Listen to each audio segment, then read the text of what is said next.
Bienvenido a Cabo Wine Guys, donde hablamos de vino, copas y cultura del vino en México.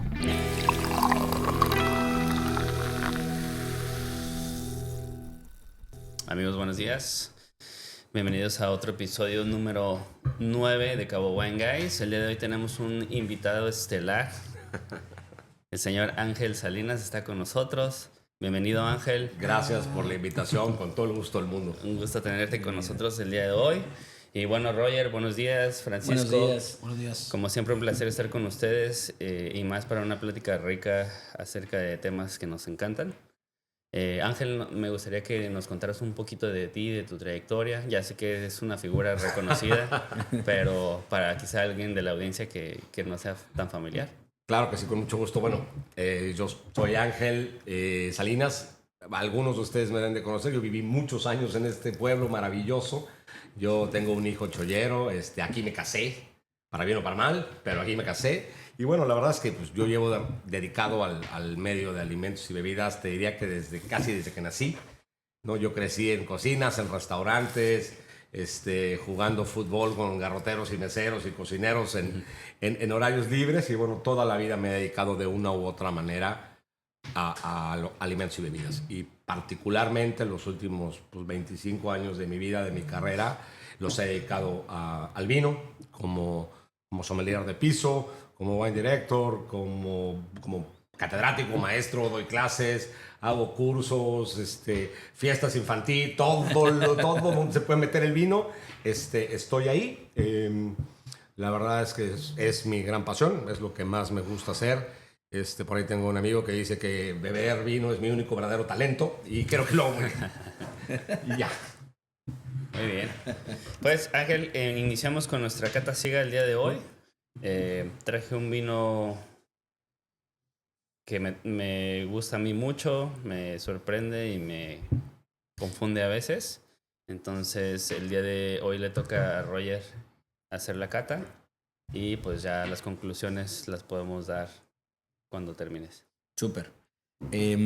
Bueno, primero, la verdad es que es un vino de muy buena calidad. Creo que tiene una complejidad aromática importante. De inicio arranca con muchas notas minerales. Después vienen como todas estas especias y una parte de hierbas aromáticas, ¿no? Como salvajes un poco. En boca es un vino súper goloso, es un vino que llena la boca, que confirma mucho esta parte de la promesa olfativa.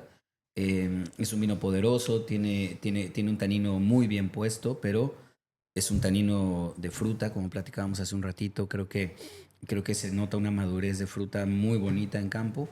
El manejo de la barrica también me gusta mucho porque es muy atrás, es simplemente una pincelada de madera y vieja. Creo que respeta mucho la tipicidad del vino.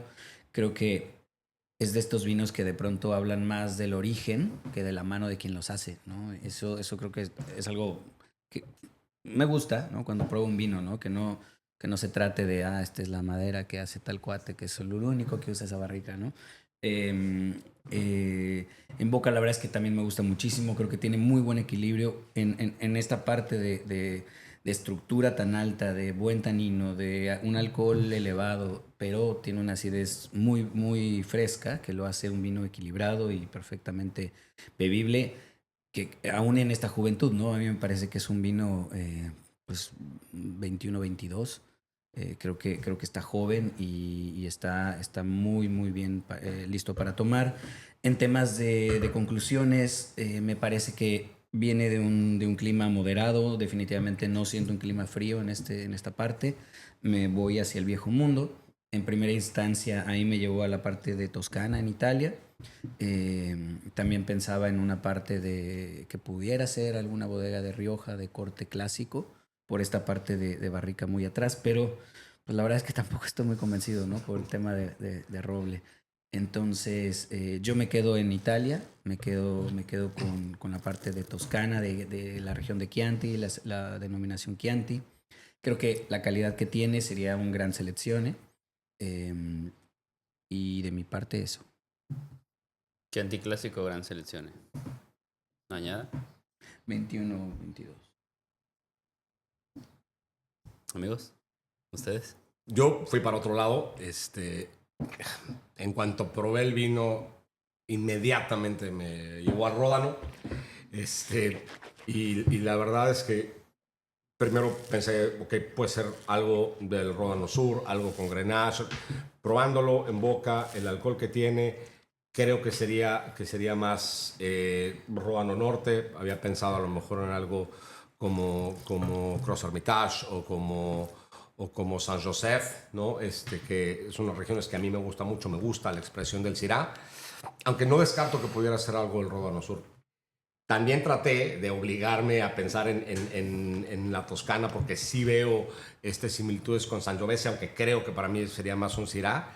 Y España también, lo que pasa es que creo que tiene un corte de fruta que no coincide ni con la Rioja clásica ni con el Ribera del Duero moderno, y para España siento que le falta barrica, ¿no? Yo siento que tiene una barrica muy bonita, muy elegante. Coincido seguramente segundo uso, y coincido seguramente en fudres viejos de 5,000 litros o de 500, pero le falta esa barrica para hacer España, ¿no? Y la verdad es que cuando, como de primera nariz, de primer golpe, me fui al Ródano, salirme de ahí ya es difícil, ¿no? Como que te vas encasillando un poquito y solita tu cabeza te va llevando hacia los sabores o los aromas que puedes encontrar en la copa, que coinciden con lo que tú ya te habías dicho a ti mismo. Sí. Entonces, a mí me gusta forzarme un poquito a decir, ok, ya sí estoy seguro que es esto, pero qué tal que no ¿Por qué es. podría y no? y que fuera otra cosa, ¿no? Entonces, te tratas de poner del otro lado como un poquito para ver si te lleva hacia otro lugar, pero en este caso, para mí, creo que en esta vez ganó mi necedad, y creo que esto es un Syrah del Ródano. Okay. Joven, de buen productor. Joven también. Sí.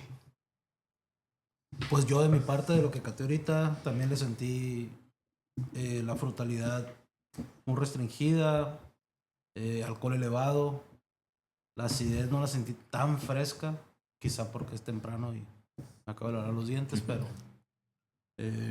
también me tiró al Ródano, y yo sí me quedé con la parte sur. Pues no muy seguro, pero bueno, yo dije Chateauneuf du Pape. Chateauneuf du Pape. ¿Año? 19. Ok. Va. Pues me voy a poner, antes de revelar el vino, así como te hacen los masters cuando estás catando, ¿no? A ver. La regañada. Nada más una pregunta para cada uno. Roy, empezando porque tú cataste primero. ¿Percibes en el vino una onda, por ejemplo, de volátil ahí integrado en el vino sin ser defecto, o la parte balsámica, la parte de hoja de tomate muy, muy fuerte en el vino? Sí. Ok. Ángel, ¿percibes nota de pimienta así particular y sanguínea? Yo creo que sí, la verdad es que siento que la parte especiada en este vino es muy bonita, y sí, no tanto sanguíneo, pero pimienta negra y pimienta verde sí encuentro muy presente en el vino. Va. Y Fran, ¿percibes la condición de la fruta en boca muy diferente a en nariz? No. Más tanto. parecida. Más parecida, más que hace como si me hace match, ¿no? La nariz con la boca. Madura en nariz y madura en boca. Madura en boca, Ok. y madura en nariz. Va, pues. Let's. Merlot de Columbia Valley, la madre. Mira. ¿Qué pasó? ¿Qué es eso? Ribera del Duero. Mira. Es para la Tauta Ribera del Duero. Wow. 2020. 100% tempranillo. Sí. Ciertamente no pasa tanto en barricas, son 12 meses. Pero mix nueva y... Te digo yo, Usada, wow. yo sí, pensé no hay. mucho en Ribera, y la verdad es que las ideas que luego se mete uno en la cabeza, Sí. dije, le falta barrica, o sea, le falta madera. Totalmente. ¿no? Necesito vainilla, necesito coco tostado, necesito Y para hasta el meterme a color, Ribera. ¿no? Jamón Ribera Para Heavy, mí, ¿no? sí, porque a ver, el corte moderno, Clásico. todo lo que está llegando hoy de Ribera a México, Sí. viene cargado de barrica. En eso al 100% sí, este productor es muy restringido. Qué padre. En esa expresión. Sí, austerón, ¿no? Y Así sí. de ese estilo. Y en los viñedos que usan, existe mucha... Es que de hecho está la parte de Ribera del Duero. Ok. Y hay mucho orégano salvaje, salvia de campo y así, muchísimo. De hecho, cuando lo caté yo a ciegas, yo también pensé que era un Chateauneuf du Pape. Por la parte esa que parece como garriga. Ajá, trae el hierbas. garriz, ¿no? Yo no le sentí la onda esa de charcutería o cárnica que pudiera ser de la Sangiovese, que a Roger sí le dio esa parte. Yo me fui más por eso, ¿no? Por el garrigue. Esa es la nota así. Debo confesar que cuando le serví y sentí la botella Borgoña, dije, sí, Chateauneuf. por el Las tipo de percepciones, botella, ¿no? sí. Y No, y por lo que decían, porque la verdad todo tenía sentido. Sí. O sea, el garrigue, la parte animalona, Sí. ¿no? Sí está... Con razón dijiste, cuando te pregunté si era clásico, dijiste, sí, pero vamos a ver. Sí. ¿verdad? Es que sí es clásico el vino todavía. Yo pienso que en boca no miente el tempranillo. En boca tienes taninos de tempranillo. Tienes la acidez ahí ahí muy arriba y los taninos yo los siento como polvorosos, así como que te invaden mucho el paladar. polvoso. Entonces yo pienso que eso es una expresión de Dusty. tempranillo. Pero por otro lado, el productor sí es más restringido, no le gusta hacer esta explosión de especies y de licorice y extracción en el vino. Entonces se vuelve un vino más moderado en eso, pero yo pienso que en boca sí... Una sale. vez catando con Karen McNeil, me dijo que el tempranillo, para ella una característica es que es dull, ¿no? Como justamente como Soso. soso, como sin sabor, ¿no? Aburrido. Y entonces Neutro. cuando piensas que justo no había fruta, no había temas Sí, totalmente. minerales, temas especiados, la fruta no domina, pues tiene sentido, ¿no? Y es terroso también. Entonces, pues sí, la verdad es que por ese lado, como bien dices, sí es un tempranillo, ¿no? Sí, O sea, de hecho esa parte del dull es como el Chardonnay. El Chardonnay en realidad es claro, sí. un poco el varietal. Poco es un poco intensidad aburrido. aromática. Por de eso sabores es- depende tanto de la enología y no tanto de... Es un varietal muy neutro. Sí. ¿no? El Chardonnay es un lienzo en blanco. Tú haces del Chardonnay lo que quieres. Exacto. Y si no hay enología, se vuelve un vino sin chiste. Podría ser muy sin chiste si no hay un terror muy, muy potente, ¿no? Atrás. Como otros varietales son completamente al revés. O sea, el chiste es que no se note tu mano. En el Chardonnay sí la necesitas ver. Claro. ¿No? Y yo creo que el tempranillo pasa un poquito por ahí. Las grandes denominaciones y las grandes expresiones del tempranillo español, todos van muy de la mano con un carácter regional de enología. Más que de terroir, es de enología, ¿no? Y los estilos, muy marcado el estilo clásico de los riojanos, muy diferente a lo que pasa después en Toro y muy diferente a lo que se hace en Ribera del Duero, pero ese es un punto de vista enológico, porque el varietal es básicamente el mismo, ¿no? Aunque el clima sea diferente. Ahí sí yo Good coincido. catch. Gracias. Años de no dejar caer la copa. También hablábamos el otro día en una de las catas de que había yo escuchado en uno de los podcasts de Master Sommeliers que decían que Ribera del Duero era una región que no estaban muy seguros si era examinable o no, porque hay muchas expresiones muy diferentes de Ribera del Duero. Exacto. Que te pueden llevar a muchas cosas, ¿no? Rioja, sabemos que cuando hablamos del estilo clásico es el 904. Es la barrica vainillosa, eneldo, así, Roble in your americano. face, roble americano a tope. Ese es el estilo clásico que tú buscarías para un examen en un Rioja, pero en Ribera del Duero, ¿cuál? O sea, hay como que muchas expresiones diferentes, ¿no? Sí, y también yo creo que es una... No sé, no voy a decir la ciencia cierta, pero en mi percepción ahorita es una región muy variada en alturas. También. Y en suelos. Creo que percibí eso y, por ejemplo, si te vas del lado de Soria, Segovia, te mueves al centro o al oeste de la región y estás en un clima totalmente diferente en el mismo momento del día. Sí. ¿Sabes lo que pasa? Yo estoy ahí de acuerdo contigo y a mí me hace lógica que de pronto los masters te digan, oye, es que no sabemos si es examinable o no. De los últimos 150 años, durante 100, Ribera del Duero no hizo vinos tintos. Esta onda del vino del tempranillo tinto de Ribera del Duero es de Alejandro Fernández para acá. O sea, estamos hablando de finales de los 70, principios de los 80 Del hacia acá. enólogo, no, del cantante. Del enólogo, no. Sí, del enólogo, no. El cantante. Importante. De Don Alex, no del potrillo. Pero a ver, históricamente Ribera del Duero es un productor de claretes, es un productor de vinos rosados, o sea, Sí. entonces, pues cuánta historia, o sea, cuando ves con qué nos examinan en la corte, ¿no? Con qué Sangioveses, con qué Pinot Noirs, con qué... Son uvas que tienen, o estilos de vino que tienen 200, 300, 500 años Siglos, haciéndose. O sea, son Definido. ¿no? definidos, o sea, es clásico, Sí. ¿no? Un Pinot Noir de Pomard es así y así ha sido siempre. Ribera del Duero no sabemos, estamos empezando. ¿No? Ribera del Duero tiene 50 años haciendo vinos tintos, ahora está muy metido en este estilo, sí, pero estamos empezando a ver cosas diferentes. Ujú. ¿No? O sea, lo que hizo Don Alex en los 80s con Pesquera, bueno, eso se convirtió en un principio en de esto se trata Ribera del Duero. Sí.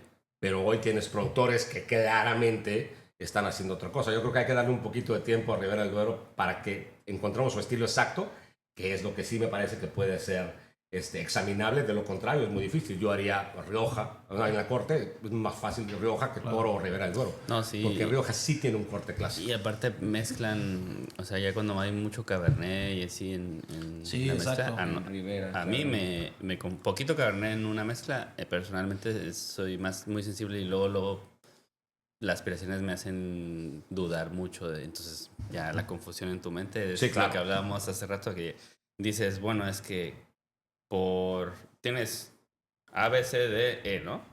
Y ahí dices, bueno, por A y B yo creo que es esto. Entonces te olvidas de C, D, E. Y en tu mente ya empiezas a contarte tu historia solo del vino y te olvidas de todo lo demás que a lo mejor te está alertando así en el vino que te dice, no, güey, no es eso, no, güey, no es eso. No, güey, no es eso". Pero tú ya te contaste la historia, entonces ya dices, no, esta es mi conclusión, entonces ya empiezas a formarte tú solo en tu mente todo lo que es el vino, pero quizá no percibiste ya por esa, un poquito te sesgas solo, Sí, ¿no? tú solito te vendes una idea y es muy difícil tú solo sacarte de ahí. Ya cuando te hiciste la idea de algo es, ya voy derecho y no me quito. Sí. Era lo que hablábamos. ¿Qué ¿no? técnicas conocen o han implementado para cuando estás catando hacia ciegas, sacarte de ese tren que ya agarras? Que es difícil, ¿eh? No tengo técnica No. para eso. No, es- me Lo confieso más difícil que hay en la cata technicless en este sentido. Technicless. Creo que la cata ciega o sea, tu peor enemigo eres tú mismo, ¿no? Tu cabeza. Exacto. Sí, Tú, según tu experiencia y tu conocimiento en cata te hace que te vayas para todos lados. Pues. El no ponerle atención al grid es lo peor que puedes hacer. Y sabes que también a veces... Regresas a tu grid y dices, dije el vino como de librito, o sea, le iba poniendo a todo para que fuera un Ribera del Duero. Exacto. Cross Hermitage, vas, pum, conclusión. O sea, sale con Claro, una mamada. claro. Esa es la clásica, ¿no? Justo lo que te iba a decir, dijiste, es que percibí, no sé, piracinas, ¿no? Bordeaux. Y no te das cuenta que en tu cata realmente dijiste un cuerpo medio, unos taninos medios, una acidez media, ¿no? Pero dices piracinas, bueno, entonces Bordeaux es un ejemplo así de cómo te pasa y no leíste tu cata real desde el color, desde la nariz y porque te fuiste solamente por algo que percibiste, entonces ya hiciste esa conclusión Claro. y no te sales de ahí. No, y lo peor que puedes hacer es pensar, y es imposible no hacerlo porque lo haces automático. Sí. Pensar, esto ya lo he probado, esto ya lo conozco, porque entonces no hay quien te saque de ahí. Sí, me recordó a tal vino Sí. que probé aquella vez que era esto, ¿no? Pero el vino te está gritando que es una cosa y ni cómo ayudarte. Amigos, pues hablando del primer tema del día, tenemos que compartir vinos que hayan cambiado en nuestras vidas o momentos de epifanía. De hecho, estaba leyendo un Master Sommelier que sigo mucho, se llama Tim Geiser. Él dice Wine Epiphanies, ¿no? En el momento que estás tomando y se te iluminó el cerebro porque o te llegó en el momento adecuado o lo complementaste con algo que estabas estudiando o algo que estabas viviendo en ese momento y dijiste, ya entendí esto del vino, o este vino ya me cambió completamente la manera de ver la vida, el mundo, el vino, etc., ¿no? Entonces, ¿a quién le gustaría compartir el primer? ¿Vale? Yo. Bueno, mi introducción a muchos vinos fue primero en libro, leer sobre grandes productores y verlos en la lista de vinos donde yo trabajaba y decir, quiero vender eso para probarlo. Hay 2 vinos que quiero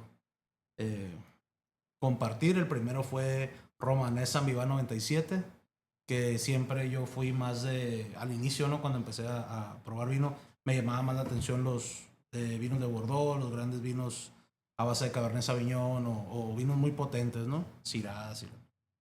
Y el día que probé ese vino, me di cuenta de lo que significaba la complejidad. Porque desde que abrí la botella eran capas y capas y capas de aromas. La estructura estaba perfecta todavía. Fue un vino que cuando lo probé así de que... Sí, te vuelve loco, la verdad. Romanés San Viván, pues es un Pinot Noir de un viñedo Gran Cru en Borgoña, para los que no ubican. Y otro vino que hablábamos ahorita fue el 904 de Rioja Alta, que siempre voy a decir que fue cuando entendí lo que era la barrica americana. Así de... Lo había leído alguna vez, pero en cuanto probé ese vino, todo tuvo sentido, ¿no? Siempre eso me llamó mucho la atención, como la teoría no tiene sentido hasta que lo pruebas. Y pues esos 2. Muy bien. Señores. Híjole, es que la verdad es que son muchos, pero yo creo que yo siempre me he declarado abiertamente fan de Borgoña. Me gusta más Borgoña por sobre todas las cosas. Para mí en el mundo del vino está Borgoña primero y después todo lo demás. Y he tenido la fortuna de probar algunos vinos muy particulares. 2 que no se me olvidan nunca y que cambiaron mi forma de ver el vino. El primero fue en una cata en Domaine Leflaive con Annie Leflaive unos años antes de que ella falleciera, que nos recibió personalmente, y después de una cata de los vinos, pues entre que le caímos bien y no, y a lo mejor ella tenía ganas de beber un poco, pero abrió su Le Montrachet 1990 y fue una barbaridad.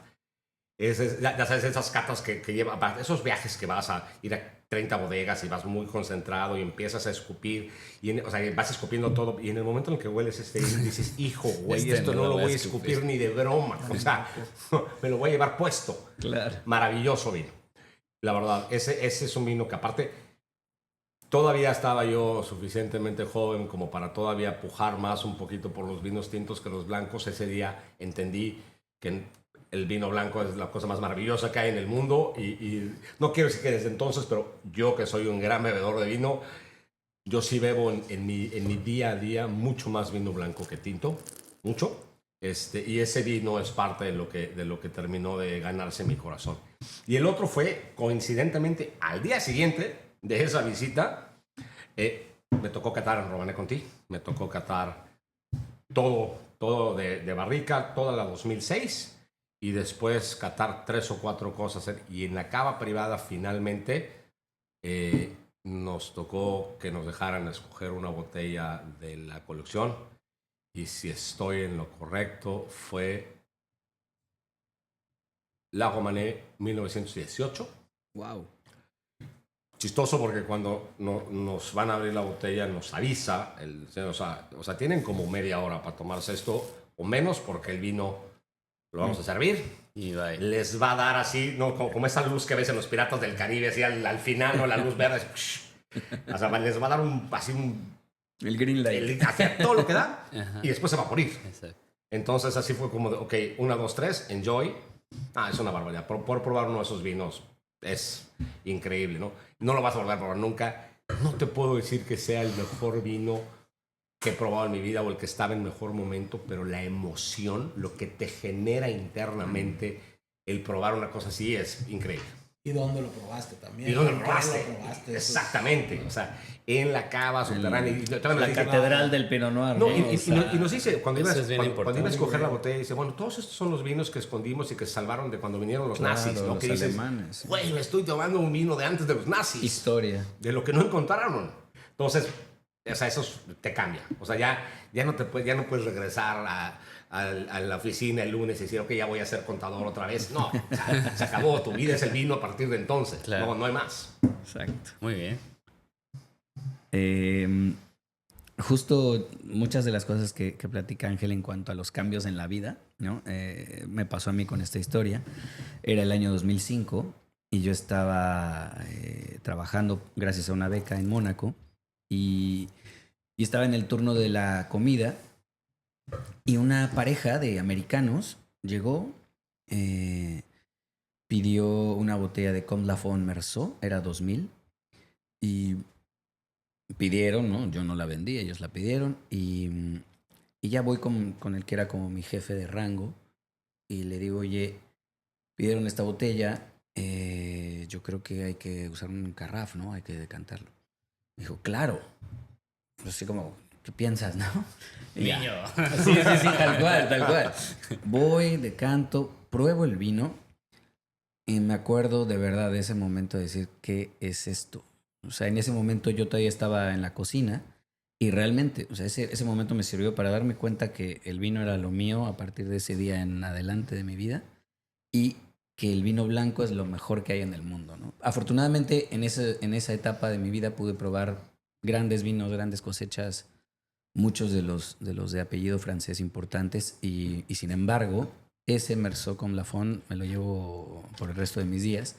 Y realmente Comme Lafon desde entonces tiene un lugar en mi corazón muy particular, ¿no? Y ni siquiera de haber probado el Montrachet de Comme Lafon fue la misma expresión, la misma experiencia, ¿no? Y tampoco era Goutte d'Or o Charme, creo que era Charme, pero ese fue, realmente ese es el vino que me marcó, que cambió mi vida personal y profesional. Y desde entonces es mi momento. Órale. Todos tenemos un Borgoña en la mente, ¿no? Paradójicamente. Es que bonito sería poder tomar Borgoña a diario. Allá De suave, esos. ¿no? Estaría padre, pero Sí. es complicado. Pues yo tengo dos. Para no. Para dar un poquito de variedad, voy a decir el primero un poco cuando yo no sabía nada de vino. Bueno, no es que ahora sepa un Ayer. chingo, ¿verdad? Pero fue único de Vega Sicilia. Ah, Ese vino, digo, hablando, ¿no? De Ribera del Duero. Y de Cabernet. Exacto. Yo estudiaba vino con un maestro y decía mucho, ese maestro admiraba mucho Vega Sicilia en general. Bueno, como muchos de nosotros, ¿no? Pero decía, no, es que ese vino si quieres tener una idea de lo que es un vino redondo, sin aristas, de un nivel muy alto, o sea, tienes que probar ese vino. Y yo recuerdo que después de eso, sí, yo trabajaba en un restaurante y llegó un cliente y traía una botella de único. Y en ese momento yo vi la botella y dije, o sea, ese es el vino, ¿no? que me contaba el maestro. Entonces ya me dijo, oye, te traigo mi vino, tal. Se lo decanté, se lo serví y después que terminó me dice, oye, ¿quieres probar el vino? Y así de, sí, por supuesto, ¿no? Ya probé el vino y él me sirvió, o sea, no es de esas veces que tú ya lo estás sirviendo, ¿no? Y dice, sírvete tu copa, pero no, él agarró la botella. Entonces me puso como así. Wow. Entonces ahí, en ese momento, ¿no? En toda mi emoción así muy ingenua, dije, lo voy a probar muy poco porque quiero probarlo bien, ¿no? O sea, Claro. ya está la música y no puedes pensar mucho, ¿no? Entonces ya lo pruebo y digo, sí, me gustó mucho. Y ya me disculpé de la mesa, me fui, me llevé la copa, obviamente, a un lugar muy cerrado, así, donde pudiera catarlo, según yo, un poco con más atención. Y me encantó. Entonces en ese momento dije, como que conectó muchos dots en mi mente que me marcó mucho la expresión de ese vino. Entonces dije, desde ahí me gustó lo clásico, lo bien hecho, lo...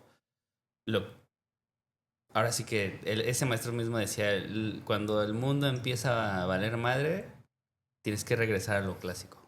Y eso lo puedes aplicar en muchas cosas, en filosofía, en literatura, en vino, en política tal vez, ¿no? Cocina. En gastronomía, Sí, exactamente. por supuesto. Entonces, esa idea conjugada con ese vino a mí me marcó. Ya por siempre. Siempre lo tengo en mi mente y todo.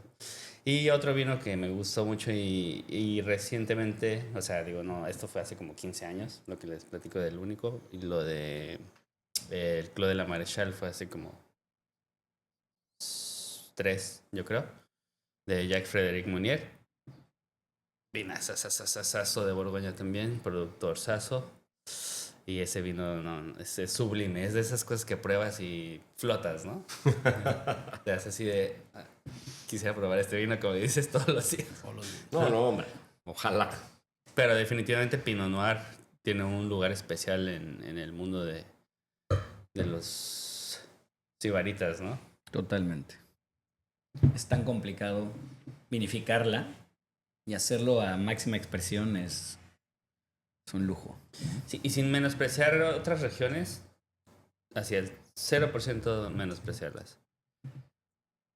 El Pinot Noir bien hecho sabe rico, la verdad. O sea, y para hacer, es más, yo pienso, para hacer Pinot Noir tiene que estar bien hecho. No tienes margen de, es que me pasó esto, es que el clima... No, la o sea, uva no te da margen. Entonces, ya de entrada hacer un Pinot Noir correcto ya es un reto, entonces ya está bien. Pero de esa expresión a lo sublime que platicábamos de la región de Borgoña, creo que hay un salto un poquito alto. No, O sea, sin duda. Tal vez abismal. O sea, todo el potencial que tiene esa uva de llegar a esa expresión de grandes de Borgoña, como el que mencionaba Fran, no lo encuentras nunca. O sea, es efímero, ¿no? No, y las diferencias son tremendas. O sea, tú puedes estar en Moët Saint-Denis catando y luego tomas una bicicleta 8 minutos y llegas a Nuits Saint-Georges y catas otra cosa completamente diferente y te vuelves a subir a la bici 10 minutos y lo que tú puedes probar de la misma uva, de productores todos de altísima calidad, las diferencias que hay de cuadra a cuadra es brutal. O sea, esa complejidad no hay en otro lugar, o sea, no existe. Es a lo mejor en la morra, ¿no? Pero... Pensé en Barolo. Por eso, a lo mejor en la morra. Sí, es lo más cercano a Borgoña. Pero no como Borgoña, no como ese filetito, porque aparte es un filetito así, Sí, ¿no? Que, caminando, yo que camino despacito, caminando le das la vuelta en 2 horas. Las diferencias es increíble, increíble. Y en precio. También, por eso. Tiro de piedra. Sí. Son miles y miles de dólares. Miles de dólares de diferencia. Oye, en la región, cuando la conoces, te enamora, ¿no? Desde que llegas es precioso todo. Si han tenido la oportunidad de estar en la colina de Cortón, por ejemplo, es hermoso ahí. A mí me tocó tener la fortuna, una vez nomás he ido, un día. Me quedé en un B&B, no era Airbnb, era un B&B de una familia inglesa que habían comprado una antigua bodega en Gebre-Chambertin y ellos la manejaban, y ellos te atendían y todo, ¿no? Era una pareja ya mayor y uno de sus hijos. Y colindaba así pared con Armand Rousseau. Entonces yo abría la ventana de mi cuarto, de tu cuarto y y eran veías los viñedos de Armand Rousseau. Así literal. De las No, uvas pues, más una caras del belleza, planeta, güey. Y ese día dije, no se puede mejorar esa experiencia. Y qué diferente, ¿no? Por ejemplo, estar ahí y luego, y no está nada mal, y yo soy fan, pero luego vas a Napa y Napa es como Disneylandia, ¿no? Entonces de un lado tienes los mini pueblitos, porque o sea, en Bon-Romanet viven 300 pelados, o sea, son pueblitos. 2 calles. 2 calles y rodeados de los viñedos más icónicos del mundo y no, o sea, te quedas en un B&B porque no hay otra No hay cosa, otra, exacto, ¿no? exacto. Y luego vas a otras regiones donde todo es así como... Fancy. Sí, ¿no? Y grandes hoteles. Pero ese sabor que tienen las pequeñas regiones, Borgoña, Barolo, hay 3 o 4 más que tienen un sabor increíble, ¿no? Y yo creo que en mucho de lo que tú catas o te haces a la idea de cuáles son tus grandes vinos, ¿no? Pasa mucho por lo emocional. Sí, claro.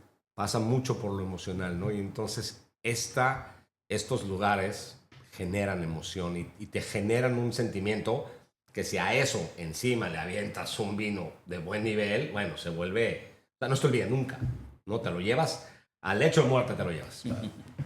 Así es. Amigos, pues hablando de ese tipo de experiencias, pero un poco más hacia la vida del everyday, tenemos la siguiente cápsula para mencionar vinos para momentos. O sea, puede ser un día de golf, un partido de fútbol, un torneo de UFC. Un torneo de petanque. Una noche... Un torneo de petanque. Sí, ahí yo creo que... Una noche de amigos, de amigas, o una cena de parejas, que también está padre, ¿no? Entonces, quisiéramos recomendarle a nuestra audiencia vinos para momentos. Pues retomando la idea del golf, yo creo que personalmente lo que más disfruto en un campo es burbuja o rosado, ¿no? Porque Totalmente. de alguna manera lo puedes mantener en la hielerita del carrito y va a buena temperatura.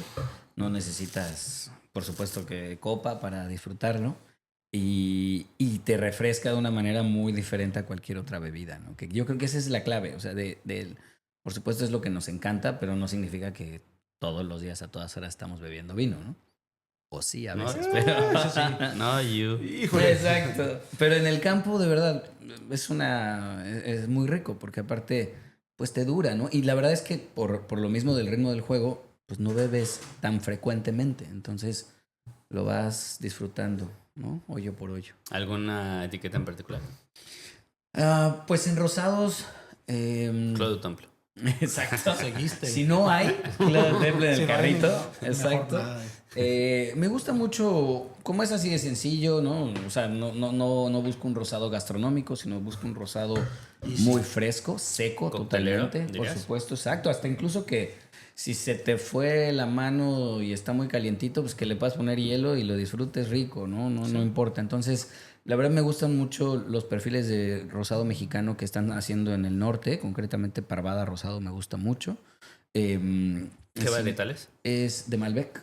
Ah, De Malbec. Ha cambiado, lo han ido afinando ujú. en términos de mezcla, ¿no? Empezó siendo Syrah, un poquito de Malbec a la DOC, luego 100% Malbec. Entonces, dependiendo de lo que Lucía encuentra. Pensando que es una uva de piel más gruesa, ¿tiene más color el rosé o cómo se No, ve? ella lo deja menos de 6 horas. Ah, ok. Entonces es ligeramente Provence. pigmentado. Sí, Estilo Provence. Estilo Provence, sí, Ok. totalmente. Y si no, si hablamos de burbuja, pues una burbuja cava me encanta, ¿no? Esta parte mineral, seca, alta acidez, me gusta mucho cava. La verdad es que traen muy buenas opciones. Gramona me parece elegante, pero muy buena opción, ¿no? Para el campo. Y básicamente. Muy bien. Gramona. Gramona es muy bueno. Sí, ¿te acuerdas? Acabamos de probar era el 3 lustros, 2015 creo que era, Vinote. un Vinas. Son Sí, sí, más de es una 5 buena años, locura. ¿no? Elías. Sí, un 10 Fíjate que años en Elías, un poco sí. mágico ese vino Así. porque a pesar que era denso en expresión, ahí cuando nos lo tomamos, o sea, cuando comía con el vino, maridaba perfecto, ¿no? Sí, luego estábamos comiendo sushi Ajá. Y cuando me lo Ok, tomaba solo, sacaron ahí un sashimi. se volvía como la GPI, parte... tú no podías, ¿verdad? No, tampoco fíjate. pudiste. Sí, hombre. Es una Estaba lástima ocupado. que estaba yo ocupado. Estaba Así ocupado, pasa. güey. No pude. Pero GPI. Para la prox. Y cuando me lo tomaba solo, se volvía más con la palabra que dije que yo digo coctelero, muy disfrutable por sí solo el vino, ¿no? Entonces esa dualidad está padre. No todos los vinos la tienen y yo creo que no todos los espumosos, aunque son los más amables para tomar solos o acompañados, celebrando y todo, hay algunos espumosos que me cansan un poquito. No sé si sea la acidez o no sé si sea Lo autolítico a veces, ¿no? Sí. Que puede llegar a ser pesado. que se vuelve un poco ya pesado. Sí, ese está, la verdad, bastante bien. Yo coincido con Roger a mí sí me gusta mucho el wine and golf, y coincido con los espumosos. Yo he encontrado por ahí que los Rieslings también funcionan tremendamente bien en el campo, ¿no? Mucha frescura, mucha acidez.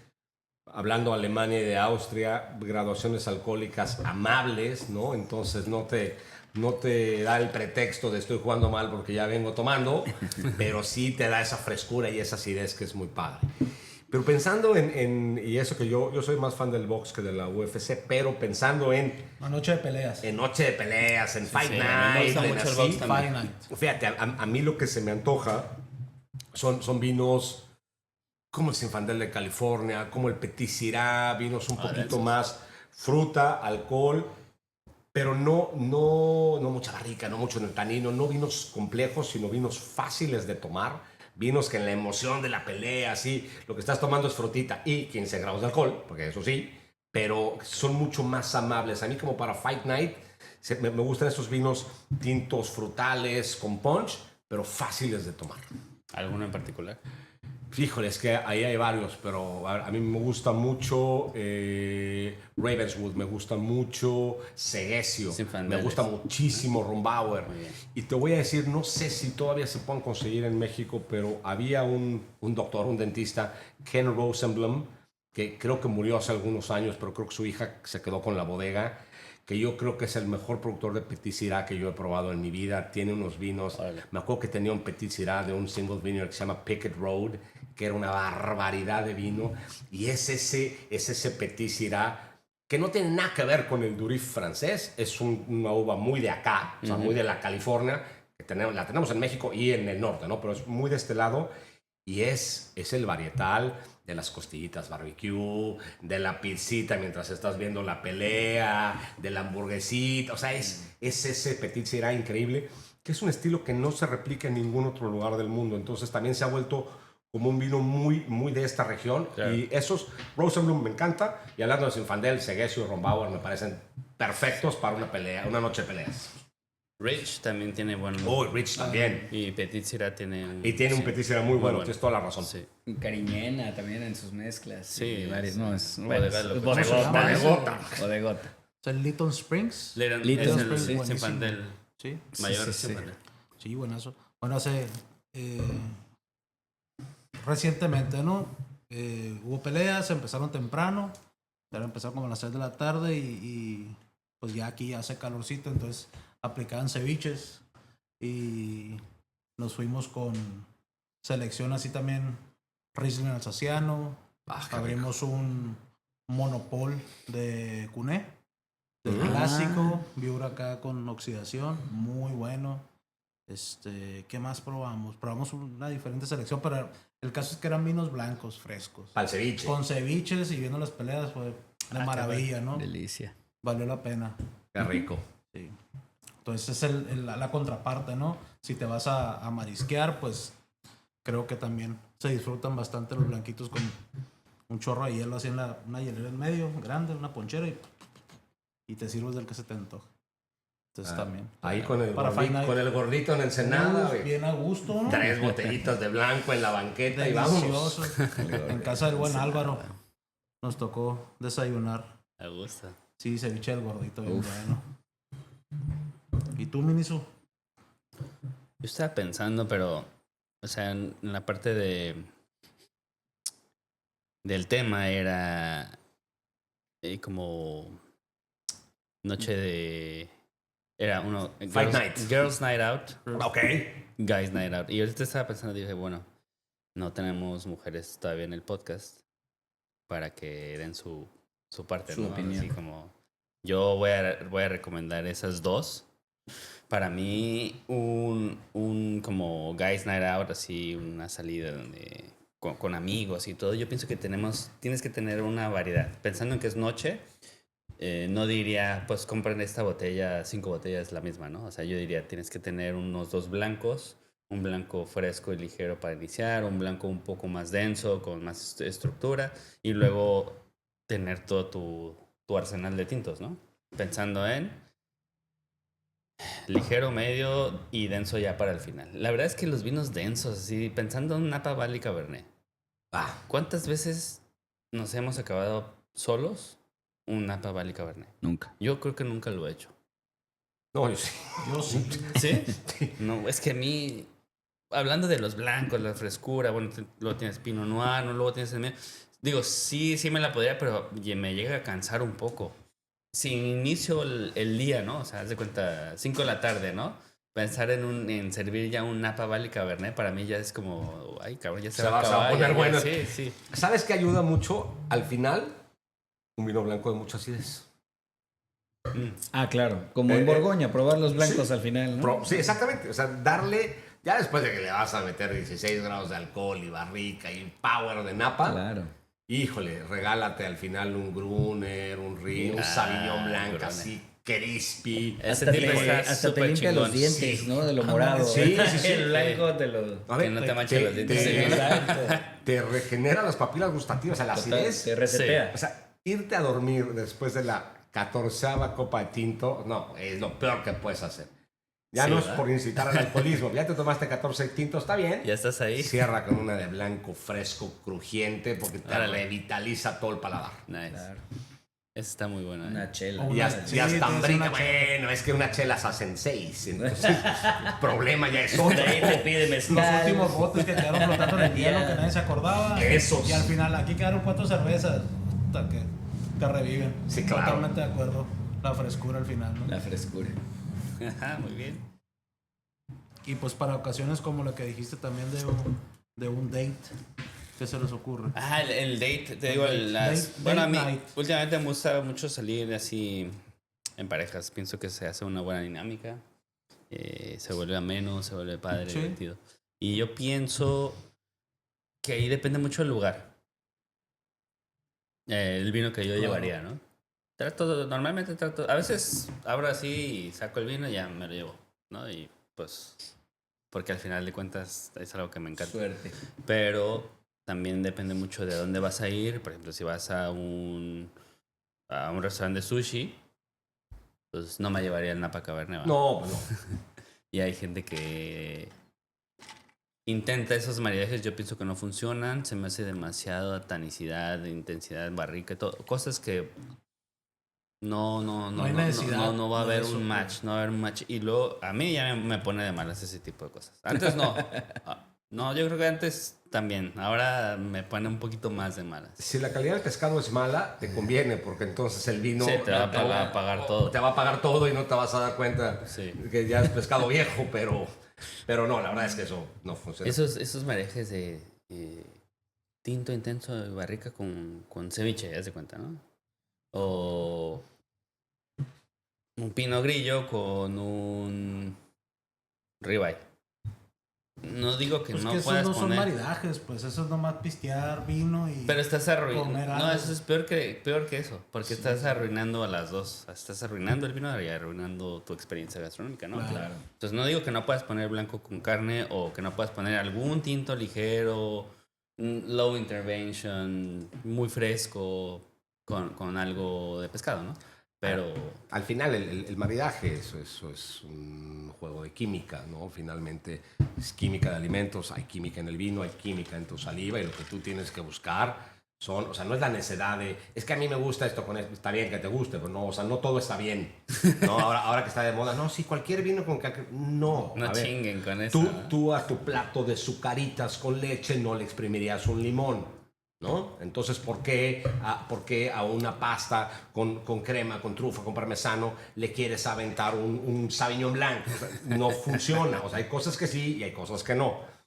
Fíjate que a mí lo que me gusta para el date night es vinos que motiven la conversación, vinos Claro. fáciles de tomar, vinos... si el vino es demasiado adelantado, a lo mejor te clavas en el vino y te olvidas un poco de tu date Del momento. y eso después te va a salir muy caro. Después te lo van a cobrar. En cambio, vinos que generen conversación, que haya buena ondita entre la pareja, eso me parece lo más padre, ¿no? Esos vinos a mí me gustan. Y lo más neutrales posible, porque generalmente sucede en un date, si uno es suficientemente caballeroso, va a guardar silencio y comer y hacer lo que le digan. Pero si cada quien pide sus cosas, es muy difícil darle gusto a 2 platos diferentes, Claro. y así. Entonces, vinos fáciles que generen conversación y que no quiten atención de lo importante que es el date, creo que son los vinos que funcionan mejor. A mí me gusta, por ejemplo, mucho el Nero d'Avola, ¿no? Hay vinos de Sicilia Lo ricos, frutal, ¿no? sí, con fruta. Yo no soy realmente fan de Beaujolais, salvo en cosas muy especiales, pero hay Pinot Noirs muy fáciles. Por ejemplo, yo no me iría a Borgoña, yo me iría a Sonoma o me iría a alguna otra región, un Russian Pinot Noir, River. Russian River con mucho cherry coke, ¿no? Y mucha cereza, que son ricos, fáciles de tomar y generan una buena ondita con el date, ¿no? Esa es la parte que a mí me gusta. También lo que decías ahorita, de si vas a salir, por ejemplo, con otra pareja, a mí me ha tocado, ¿no? Pues llevas un gran vino a lo mejor y o no lo valoran o les impresiona y están plática y plática sobre el vino y luego te empiezan a preguntar del vino y ya la convivencia a lo mejor ya no es igual, ¿no? Entonces, Sí, ay, qué vinote, y empiezan, Tienes oye, que ver ¿por qué? Y la esto, ficha y- técnica. Sí, a veces no venías con esa intención, no venías a cotorrear. Luego tu pareja se enoja porque, oye, que puro hablando de vinos y no me pelaste. ¿Sabes qué a mí me ha pasado así? Que llevo un vino y no tengo ni idea de lo que llevé, ¿no? Así de... Pues no sé, lo compré sin ver, me lo regalaron, lo tenía ahí guardado en la cava. Y a veces digo, pues me llevo este. Y pues si no vas de trabajo, no... La gente piensa que tienes todas las etiquetas del mundo y Sí, posibles claro. en la mente, ¿no? Y ya lo llevas y... Ay, ¿y qué productor? ¿Y cómo es? Y no sé qué. Y yo, pues... No sé. No sé ni siquiera si es la Grain, güey. O sea, no. No. Y tú ya, pero te puedo catar el vino y explicar sin problema, pero no, como que hay momentos en los que no quieres adentrar tanto en Exacto. eso, ¿no? Sí, totalmente lo que decía Ángel, ¿no? Sí, o sea, vinos que se quiten del camino, o sea, que te acompañen bien, que cumplan su función, que estén buenos, pero que no te quiten la atención de donde tiene que estar la atención. Y en un date, pues es con el date. Sí, claro. Ahora también, por ejemplo, si salimos los 4 con nuestras parejas que ya están acostumbradas a que mucha de la plática tiene que ver con vino o con la comida y que pues también ya. lo disfrutan, pues sí. ahí sí, como cuando fuimos a tu casa. Claro. Que aunque comimos unas pizzas, lo más sencillo y unos quesitos y eso, pero abrimos buenas cosas y la conversación fluyó de maravilla. Por ¿no? supuesto. Sí, muy padre. Muy buenas Entonces, cosas. también depende del chango de la pedrada, ¿no? Así es. Amigos, pues qué grato hablar con ustedes Como en siempre, un 9º gracias. episodio. Creo que sí les gustó el vino, por lo menos. Sí, Sí, está bueno. voló. Bastante bueno. Y vamos a intentar hacer nuestro primer maridajes callejeros en vivo en nuestro episodio número 10 para Súper. celebrar. Igualmente creo que va a coincidir con nuestros 1000 seguidores, escuchas en Spotify. Nice. Entonces, quisiera saber si a ustedes tienen algo en mente para el primero. Si conocen a alguien, si tienen lugares en los que podríamos hacerlo para hacer nuestro maridajes callejeros, pero real. Que va a conllevar un poquito ahí de logística, pero lo quiero hacer ya para el episodio número 10. Igual que sea una cápsula más leve y la complementamos con una grabación así en nuestro estudio. Pero, ¿qué ideas tienen? Tiene que ser callejero, orilla de calle, ¿No? o sea, o algo No. sencillo. Sí, sencillo. Pues por ahí hay un lugar de ostiones del chef Alexis que estaría padre. Ándale. Pudiéramos El Oyster. darnos una vuelta. Sí, claro. Listo. Lo padre Perfecto. pues alguien que sea amante de la comida, amante del vino, pues qué mejor, ¿no? Órale. Y buena onda y compa. Pues, Súper. Está acá. Pudiéramos convocarlo, sí, Sí. como no. Bueno, me voy a venir con 3 horas de anticipación. O unas poquitas más. Uf. O Sí, por pudiera la de ser. cuota. ¿Qué más? Digo, no es la pero única opción. el cruce ahí de la glorieta, o sea, ¿cómo está el rollo? Te tendrías que ir por el G20 y luego ya bajar. Para allá. Sí, Centro. exacto. Vete por el Ya, centro. ya. Ok. Ahí Mejor. sí. Va. Yo les dejo cápsula una que es informativa, de ¿eh? mis favoritas. No sé con quién sea que haya que hablar, pero, híjole, par de burbujas y chardonnays a carnitas el michoacano y te vas a llevar... El Michoacán. A ver, se oye buena ese ruta. Dumol Chardonnay que estaba allá afuera con un taco de buche con chicharrón, híjole, güey, te encargo. Dumol, puta, sí, estaría Un delicioso. molinazo. ¿Va? No, o sea, Chardonnay así con una o buena burbuja, No, ¿no? pues vamos a tener que hacer las dos, ¿eh? O sea, Claro, no tiene una que- botella tiene nada que- más. Sí, Tiene que haber de las dos. ese Tres Lustros Brut Natur del que estaban hablando. 80 meses de Con, días. con, Sí. un Wow, taco de cueritos y salsa verde, híjole, ahí te encargo. Qué bien se pone eso. Pues de hecho, cada quien tendría que llevar una botella. Why not? Ajá. O sea, pueden hacer una de tierra y una de mar, una de ostiones y una de cerdito. Sí, exacto. Y se presta, para el Nos taco llevamos callejero. un medio Suena- kilo. Suena como un Creo muy que es buen más fácil día, ¿no? llevarnos las carnitas allá. Sí, Ah, claro, ¿no? Ajá. claro. Y ahí con el ostión. Uf. Incluso puedes hacer un ostión con un poquito de chicharrón. Sí, ¿no? claro. Para que le das un cambio de textura y un crunch. Texturas. Es un mar y tierra ahí chiquito con domain bachao ahí con el gruner. Híjole, se va a poner re bueno eso. No, te vamos a Me lo invitar. platican, me mandan unas fotos. No, pero te guardamos la experiencia para la siguiente. Me encanta la idea. Con Muy mucho bien. gusto. Amigos, pues Perfecto. llegamos al final de nuestro 9º episodio. Muchísimas gracias por estar el día de hoy conmigo, Ángel. Un placer conocerte. Encantado. Qué Gracias. bueno que pudiste participar con nosotros. La verdad es que tu plática está impresionante. Me encantó la manera en la que, Muchas gracias. en la que te expresas. Definitivamente un gran sommelier. Y te agradezco mucho y es un honor que hayas podido estar con nosotros el día Feliz de de hoy. la vida. Cuando quieran, estoy puesto. Y Felices. a alguno de Con ustedes todo. dos les toca hacer la despedida ya. Frank. Yo, pues bueno, igual, gracias a todos los que se toman el tiempo de escucharnos. Espero que les guste y pues que nos recomienden también con la gente que saben que les gusta el vino y la comida. Que nos escuchen, creo que la van a pasar bien. Gracias, nos vemos. Bye. Salud. Bienvenido a Cabo Vino, copas y cultura del vino en México. Muy rico el vino, pero muy temprano todavía. Sí, ¿eh?